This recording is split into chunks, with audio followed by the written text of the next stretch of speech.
السلام علیکم ورحمۃ اللہ وبرکاتہ۔ معزز محترم سامعین، حضرت آدم علیہ السلام اور حضرت حوا علیہ السلام کو ہم بستری کا طریقہ کس نے سکھایا؟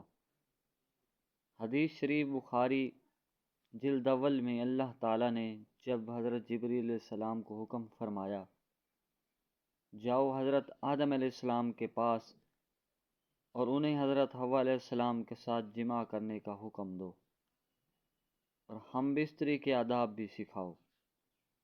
تو جب حضرت جبریل علیہ السلام حضرت آدم علیہ السلام کے پاس تشریف لائے اور اللہ کا حکم سنایا، حضرت آدم علیہ السلام کہنے لگے، جماع کیا ہوتا ہے، وہ کیسے ہوتا ہے؟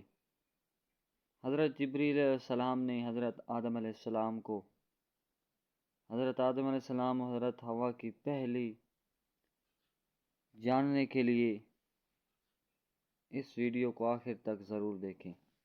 بسم اللہ الرحمن الرحیم۔ السلام علیکم ورحمۃ اللہ۔ حضرت آدم علیہ السلام حضرت حوا علیہ السلام سے ہم بستری کرنا کس نے اور کیسے سکھایا تھا؟ حضرت سیدنا امام غزالی رحمۃ اللہ علیہ فرماتے ہیں، ہم بستری کرنا جنت کی لذتوں میں سے ایک لذت۔ حضرت سیدنا جنید بغدادی رحمۃ اللہ علیہ فرماتے ہیں، انسان کو جماع کی ایسی ضرورت ہے جیسے غذا کی۔ جیسا کہ ہم سب جانتے ہیں، کھانا پینا انسان کی سب سے پہلی اور سب سے بڑی ضرورت ہے۔ اگر ہم کھانا پینا چھوڑ دیں گے تو ہمارا جسم اور صحت زیادہ عرصے تک برقرار نہیں رہ سکے گی۔ بالکل اسی طرح سے کھانے پینے کے بعد میاں بیوی کی شرعی ملاقات یعنی ہم بستری نہایت ضروری عمل ہے۔ اس شرعی ملاقات کو ہم بستری جماع یا میاں بیوی کا تنہائی میں محبت بھرا کام سر انجام دینا، جو بھی نام دینا چاہیں درست ہوگا۔ جب آپ صحبت قائم کرتے ہیں تو آپ کو دلی سکون اور خوشی محسوس ہوتی ہے، آپ بھی اپنے آپ سے پیار کرنے لگ جاتے ہیں۔ میاں بیوی کی جماع کے دوران ایسے ہارمونز خارج ہوتے ہیں جو میاں بیوی کی خوشی کا باعث بنتے ہیں۔ جب میاں بیوی خوش ہوتے ہیں تو اعتماد میں اضافہ ہوتا ہے اور محبت میں اضافہ ہوتا ہے۔ اللہ تعالیٰ نے آدم علیہ السلام کے بعد حضرت حوا علیہ السلام کو پیدا فرمایا اور یوں نسل انسان کی تخلیق ہوئی، جس کی ابتدا اللہ تعالیٰ نے حضرت آدم علیہ السلام کو مٹی سے پیدا فرمانے سے حضرت آدم علیہ السلام کو اللہ تعالیٰ نے جنت کے اندر تخلیق فرمایا، اور حضرت آدم علیہ السلام جنت کے اندر اکیلے بشر تھے، یعنی انسان تھے جن سے کوئی بھی بشر موجود نہ تھا، جس کے ذریعے سے حضرت آدم علیہ السلام انسیت حاصل کرتے۔ چنانچہ آپ اپنے دل کے اندر سوچا کرتے، کاش میرا بھی ہم جنس بشر ہوتا تاکہ میں بھی اس انسیت حاصل کرتا۔ اللہ تعالیٰ جانتے تھے، خوب جانتا تھا کہ جو کہ حضرت آدم علیہ السلام کے دل کے اندر چل رہا تھا۔ جب حضرت آدم علیہ السلام سو رہے تھے تو ان کے جسم سے حضرت حوا علیہ السلام کو بائیں پسلی سے پیدا فرمایا تاکہ آپ حوا علیہ السلام سے انسیت حاصل کر سکیں۔ جب آپ حضرت آدم علیہ السلام سے نیند سے بیدار ہوئے، آپ نے حضرت حوا علیہ السلام کو اپنے سامنے دیکھا، آپ سے سوال کیا، تم کون ہو؟ حضرت حوا علیہ السلام نے جواب دیا، میں عورت ہوں۔ پھر حضرت آدم علیہ السلام نے پوچھا، اللہ تبارک و تعالیٰ نے تجھے کیوں پیدا فرمایا ہے؟ حضرت حوا علیہ السلام نے جواب دیا کہ اللہ تعالیٰ نے مجھے آپ کی تسکین کے لیے پیدا فرمایا ہے تاکہ آپ میرے قرب سے سکون حاصل کر سکیں۔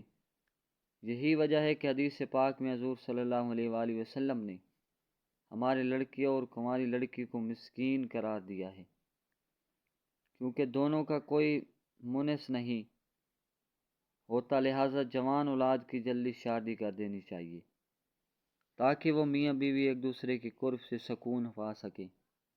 بعض روایات کے اندر آیا ہے کہ حضرت آدم علیہ السلام و حضرت حوا علیہ السلام جنت کے اندر خوشی خوشی رہتے تھے، وہاں پر عیش زندگی گزارتے۔ لیکن یہ بات یاد رکھیں کہ اللہ تعالیٰ نے جنت میں حوا علیہ السلام کی تخلیق سے پہلے ہی حضرت آدم علیہ السلام کو ایک درخت کے قریب جانے اور پھل کھانے سے منع فرمایا تھا، جبکہ بعض روایات کے اندر اس واقعے کو کس طرح ذکر کیا گیا ہے کہ حضرت آدم علیہ السلام جب جنت کے اندر رہتے تھے تو ان کا کوئی غم خوار نہیں تھا، کیونکہ آپ اکیلے انسان تھے۔ چنانچہ آپ کے دل کے اندر یہ چاہت تھی کہ کاش میری جنس سے کوئی اور بھی ہوتا کہ جس سے میں تسکین حاصل کر سکتا۔ اللہ تعالیٰ نے حضرت آدم علیہ السلام پر نیند کا غلبہ فرمایا۔ یہ بات یاد رکھیں کہ یہ پہلی نیند تھی جو کہ بنی آدم پر طاری ہوئی۔ چنانچہ اسی نیند کے اندر اللہ تعالیٰ نے حضرت حوا علیہ السلام کو حضرت آدم علیہ السلام کی بائیں پسلی سے پیدا فرمایا۔ چنانچہ جب حضرت آدم علیہ السلام بیدار ہوئے، آپ نے اپنے سامنے ایک ایسی بشر عورت کو دیکھا جو کہ آپ سے بہت زیادہ مشابہت رکھتی تھی اور جن سے بشریت کے اندر بہت زیادہ حسین و جمیل تھی۔ چنانچہ حضرت آدم علیہ السلام نے جیسے ہی حضرت حوا علیہ السلام کو دیکھا تو آپ سب کچھ جان گئے، یہ کیوں اور کس وجہ سے پیدا ہوئی اور ان کا نام کیا ہے، کیونکہ اللہ تعالیٰ نے آپ کو پہلے ہی تمام چیزوں کا علم سکھا دیا تھا۔ پھر اس کے بعد فرشتے حضرت آدم علیہ السلام کے علم کا امتحان لینے کے لیے ان کے پاس آئے اور حضرت آدم علیہ السلام کو سلام کیا، اور حضرت آدم علیہ السلام کو سلام کرنے کے بعد فرشتوں نے پوچھا کہ یہ سامنے تمہارے جو مخلوق موجود ہیں یہ کیا چیز ہے؟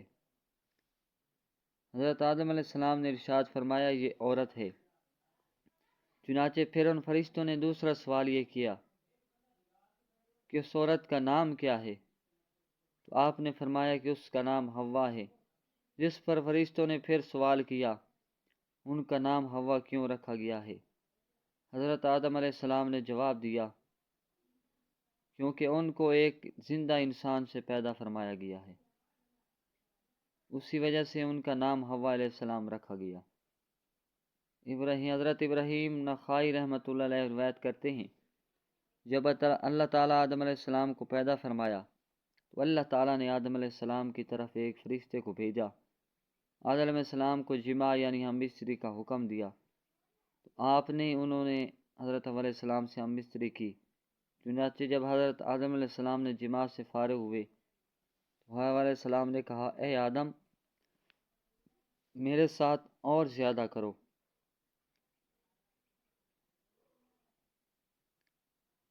تو اس حوالے سے اس کی کوئی سند موجود نہیں۔ یہ بعض روایات میں آتا ہے کہ آدم علیہ السلام کو جنت کا ممنوع پھل کھانے کی وجہ سے زمین پر اتارا تو کافی عرصے تک ایک دوسرے سے جدا رہے۔ چنانچہ آدم علیہ السلام اللہ تعالیٰ کی محبت اور خطا پر زیادہ گریہ زاری فرمایا کرتے تھے۔ چنانچہ آپ کے رونے کی شدت کی وجہ سے ایک دن حضرت جبریل علیہ السلام نے اللہ تعالیٰ کی باہر کے اندر حضرت آدم علیہ السلام کی سفارش کی، اللہ تعالیٰ کی بارگاہ میں حضرت آدم علیہ السلام کی سفارش کی، جس پر اللہ تعالیٰ نے آدم علیہ السلام کے دل کے اندر توبہ کے طریقہ پیدا فرمایا۔ میرے پیارے حبیب نبی صلی اللہ علیہ وآلہ وسلم کے وسیلے سے میری بات بارگاہ کے اندر توبہ قبول کرو، میں تمہاری توبہ قبول کر لوں گا۔ چنانچہ پھر اسی طرح سے حضرت آدم علیہ السلام نے اللہ تعالیٰ کی بارگاہ کے اندر توبہ کی۔ اللہ تعالیٰ نے ان کی توبہ قبول کرتے ہوئے حضرت جبریل علیہ السلام کو خوشخبری سناتے ہوئے فرمایا جاؤ آدم سے کہو تمہاری توبہ قبول ہوئی۔ پھر حضرت جبریل علیہ السلام حضرت آدم علیہ السلام کے پاس تشریف لائے اور ان کی توبہ کی مقبولیت کی خوشخبری سنائی۔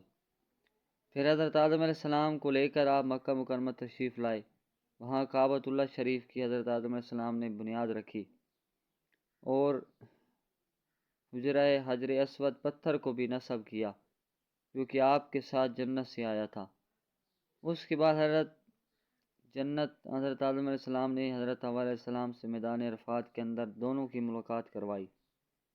چنانچہ عرصے کی دوری اور وقت اور دنیا کی تغیرات کی وجہ سے دونوں کے اندر کافی تبدیلیاں آ چکی تھیں، اس وجہ سے دونوں ایک دوسرے کو پہچان نہ سکے، جس پر حضرت جبریل علیہ السلام نے آپ دونوں کا تعارف کروایا معزز ناظرین، حضرت آدم علیہ السلام حضرت حوا علیہ السلام اکٹھے رہنے لگے، لیکن آدم علیہ السلام کو جنت کے اندر حضرت حوا علیہ السلام سے قربت کرنے سے منع کر دیا گیا، نہ ہی کسی قسم کے توالات اور تناسل کا سلسلہ شروع ہوا تھا۔ اس لیے حضرت آدم علیہ السلام حضرت حوا علیہ السلام سویا کرتے تھے۔ چنانچہ ایک مرتبہ اللہ تعالیٰ نے جبریل علیہ السلام کو حکم فرمایا، جاؤ اور حضرت آدم علیہ السلام کو حکم دو کہ وہ حضرت حوا علیہ السلام سے جماع کریں، ان کو آداب مباشرت بھی سکھاؤ۔ چنانچہ حضرت جبریل علیہ السلام حضرت آدم علیہ السلام کے پاس تشریف لائے، ان کو اپنی بیوی حضرت حوا علیہ السلام کے قریب ہونے کا حکم دیا، ان کو آداب معاشرت بھی سکھائے، اور انہیں اس بات کا حکم دیا کہ یہاں سے اٹھ کر حضرت حوا علیہ السلام کے پاس جا کر لیٹے۔ چنانچہ حضرت آدم علیہ السلام نے ایسا ہی کیا، جس کے بعد حضرت آدم علیہ السلام جب واپس آئے تو حضرت جبریل علیہ السلام نے پوچھا کہ آپ نے اپنی بیوی کو کیسا پایا؟ تو حضرت آدم علیہ السلام نے ارشاد فرمایا، بہت اچھا پایا۔ محترم ناظرین، اس حدیث شریف کے بارے میں علماء کرام نے ارشاد فرمایا ہے کہ یہ حدیث منکر ہے، کیونکہ اس حدیث کے اندر دو راوی ایسے ہیں جن کو امام بخاری نے منکر قرار دیا ہے۔ پھر اس کے بعد حضرت حوا علیہ السلام سے نسل انسانی کی ابتدا ہوئی، اور بعض روایات کے اندر ذکر ہے کہ آپ کو 20 عمل ٹھہرے، اور آپ کے ہاں 20 لڑکے اور 20 لڑکیاں پیدا ہوئیں، اور اس طرح سے نسل انسانی پھلتی پھولتی ہوئی آج ہم تک جا پہنچی۔ اللہ تعالیٰ ہم سب کو حفظ و ایمان میں رکھے، آمین۔